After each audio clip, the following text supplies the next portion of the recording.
I've been using these techniques and teaching children to communicate, speak to their peers, their parents, or use picture exchange or Makaton for over 10 years. I can remember the first time I ever fell in love with my job and really realised that this is what I wanted to do with my career. I was working with a 3-year-old boy, and I remember I started working with him. He used to make sounds, they were very singy, so he'd do and toddle around the house, play with his Play-Doh. He was very energetic and playful. He was very particular about his toys, and he liked them to be put in a specific place. If you moved them, even if he hadn't played with them for hours and hours, he'd put them back in exactly the same place. And he sometimes had behaviours with his parents, so if he got frustrated and he didn't know what to say, he didn't know how to communicate with them, he would hit them.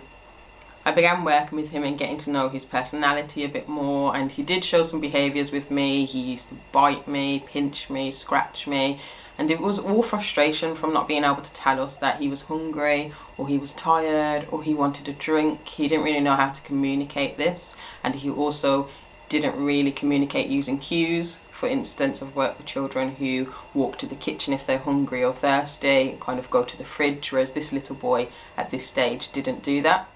I remember one of the days I started working with him and I tapped the floor and told him to sit so we could do an activity, and he basically tapped the floor next to him and said sit, and his mother and I were absolutely overwhelmed, overjoyed. We were so happy. So I sat where he wanted me to sit, and this little boy was ecstatic. He started clapping and laughing and he was really happy.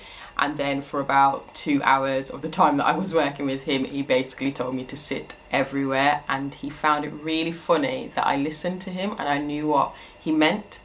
I used to say he's going to be a judge or something with a bit of a bossy nature when he's older, because then for the next 3 months he basically learned how to speak by telling me what to do. So there was a stage where his new word was run, and I can definitely tell you I didn't need a gym membership at the time. He had me running up and down the halls every single time he said it, and he loved it. We used to pile his teddies and his blocks on top of cars and roll them down the hallway, so he would ask me to add each individual piece on.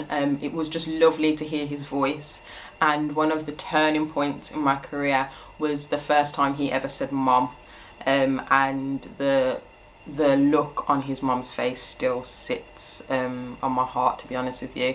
And yeah, that was when I realised that this is exactly what I wanted to do. That little boy now goes to a mainstream school. I can call him and he can tell me what city I'm in. I can ask him how he is. I can ask him where he is, and have a little conversation with him as well. And it's beautiful to see him go from being more or less non-verbal, just making sounds which had no meaning, to being able to express his needs.